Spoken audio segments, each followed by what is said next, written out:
at mu nekk police nationale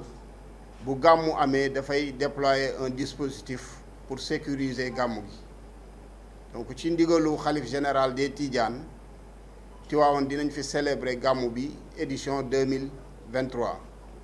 loolu moo tax police nationale depuis weer mu ngi nii mu commencé def ay opération de sécurisation ci wàllu gàmmu gi aussi mu teg un dispositif boo xam ni dana mën a sécuriser taalibe yi ñu ñëw gàmmu ci jàmm ñibbi ci jàmm bañ a am benn jafe-jafe ci opération de sécurisation yooyu police nationale commissariat urbain bu Tivaouane mi ngi ci ànd ak groupement mobile d'intervention jàpp nañ ci lu mat téeméer ak juróom-ñetti fukk ak juróom-ñaari nit ci biir opération yooyu téeméer ak juróom fukk ak juróom-ñett ñu ngi leen jàpp lu ñuy wax vérification d'identité saytu seen identité fukk ak benn ñu ngi leen jàpp pour li ñuy wax nécessité d'enquête gën a xóotal enquête yi pour xool ba xam parce que amoon nañu ay soupçons peut-être ci ñoom benn nit koo xam ni dafa naan di tërëf jàpp nañ ko ci ak ñaar ñoo xam ni dañ doon dawal oto te yorewuñu permis ak ñeenti nit yoo xam ni dañu jël alalu jaambur maanaam lu ñuy wax vol simple keneen ki da doon waaj jël alalu jaambur keneen ki lu ñuy wax flagrant délit de vol maanaam dañ ko jàpp en flagrance muy jël alalu jaambur ak ñaar ñoo xam ni dañu yore woon maanaam oto di sàcc alalu jaambur pour daw jàpp nañ ci ñeenti nit yoo xam ni dañ doon jëfandikoo sinébar ci loolu ñu ngi saisir 125 grammes de chanvre indien mu ñuy wax chanvre indien ñu ngi ci saisir téeméer ak ñaar fukk ak juróomi grammes produit cellulosique li ñuy wax moom la ñuy jëfandikoo pour gaz ñu ngi ci saisir ñu ngi ci jàpp juróomi nit ci wàllum sécurité routière maanaam dem beeg dikk bi ak gérer accident yeeg yu ni mel police nationale saisir na ñaar téeméer ak juróom fukki pièces ci loolu mu immobiliser ñaar fukk ak benn oto immobiliser également fukk ak juróom benni moto wàllu gàmmu gi sécurité bi nga xam ni moom lañ ci fas yéene def ni ko police nationale daan defee saa su ne mooy fexe ba nit ñi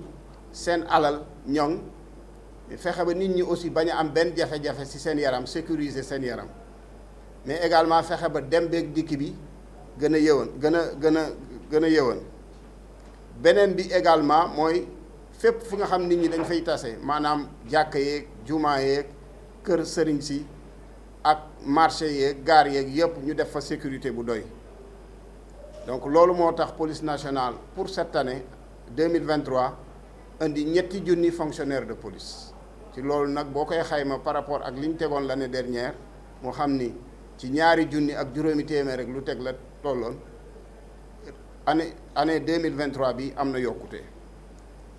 dispositif boobu mi ngi ànd ay éléments yu sol en tenue ak ay éléments yu sol nekk en civil mais également am nañu ay drone ay caméras de surveillance pour gën a ñoŋal seen liggéey plan de circulation bi nga xam ni préfet jëloon na arrêté bi police nationale dana jël toutes les dispositions pour appliquer ko commencé na ko appliquer pour que dem beeg dikk bi gën a yomb ci wàllum poste police avancé également pour fexe jegale police population yi am nañu juróomi poste police yoo xam ni dañ leen teg Kër Cheikh beneen bi intersection tribunal beneen bi intersection hôpital Mame Abdou Aziz Dabakh beneen bi champ de course ak beneen bi école 1 donc poste police yooyu fu waay soxlaa police jarul ngay jóge foofu di ñëw ba commissariat urbain bu Tivaouane boo demee ci poste police yooyu rek li ñu la naroon defal ci commissariat bi dinañ la ko defal incha allah donc si sa tour police nationale directeur général de la police nationale ak tous les directeurs généraux adjoints ak tous les directeurs ñu ngi souhaité ñëpp màggal bu baax màggal bu yëwoon incha allah jërë ngeen jëf.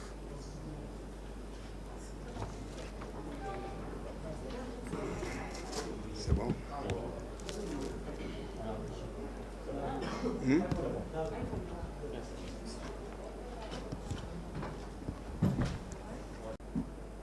La ville de Tivaouane, sous l'égide du khalife général des Tidjanes, va célébrer le Mawlud prévu pour cette année, le 27 septembre 2023. Pour les besoins de l'événement, elle sera le centre d'attraction de milliers de pèlerins venus commémorer l'anniversaire de la naissance du prophète, paix et salut sur lui. Cette forte affluence est d'ailleurs notée depuis le démarrage du Bourd. Dès lors, la gestion de ce pèlerinage nécessite une couverture sécuritaire optimale sur l'étendue du territoire communal et dans les autres localités du pays où le Gamou est célébré. Pour ce faire, la police nationale va déployer un dispositif qui s'articule ainsi qu'il suit. Il y a eu d'abord les opérations de sécurisation pré-Gamou. Concernant ces opérations, les éléments du commissariat urbain de Tivaouane, renforcés par un détachement important du groupement mobile d'intervention, ont mené plusieurs opérations de sécurisation depuis le début du mois de septembre. Parallèlement à cela, un dispositif de sécurisation du bourg est mis en place depuis le démarrage. En outre, des opérations de désencombrement des grandes artères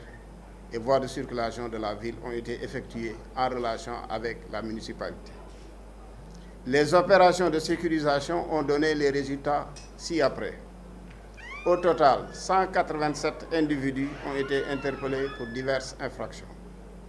158 pour vérification d'identité,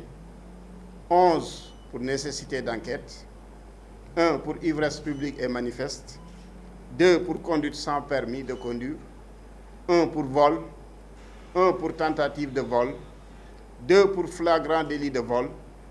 2 pour vol en réunion avec usage de moyens de transport, 4 pour détention et usage de chanvre indien avec une quantité de 125 grammes et 9 cornets saisis. 5 pour détention et usage de produits cellulosiques avec 11 bouteilles de diluant de 50 millilitres saisies. En ce qui concerne la sécurité routière, 250 pièces ont été saisies, 21 véhicules mis en fourrière, 16 motos immobilisées. Concernant la couverture sécuritaire du Mawlud proprement dit, il s'agira principalement pour la police nationale d'assurer la protection des personnes et des biens, de sécuriser les mausolées, les domiciles des chefs religieux, les lieux d'affluence, de veiller à la fluidité, à la mobilité urbaine. Pour le Mawlud édition 2023, à Tivaouane, la Direction générale de la police nationale a engagé un effectif de 3000 éléments, ce qui constitue une montée en puissance par rapport à l'année dernière où 2521 éléments ont été engagés. Comme dans tous les grands événements et en appui au dispositif classique, plusieurs caméras de surveillance et des drones seront déployés pour la couverture sécuritaire. Pour le plan de circulation, toutes les dispositions ont été prises pour une application de ce plan conformément à l'arrêté préfectoral. Et pour une meilleure prise en charge des besoins sécuritaires, la police nationale a mis en place plusieurs postes avancés dans certaines zones stratégiques de la ville. Il s'agit notamment de l'espace public du quartier Kercher, à l'intersection du tribunal d'instance de la ville, à l'intersection de l'hôpital Mam Abdoul Aziz Sy, Dabakh, au champ de course et devant l'école 1. Ces postes avancés auront le mérite de rapprocher la police nationale des populations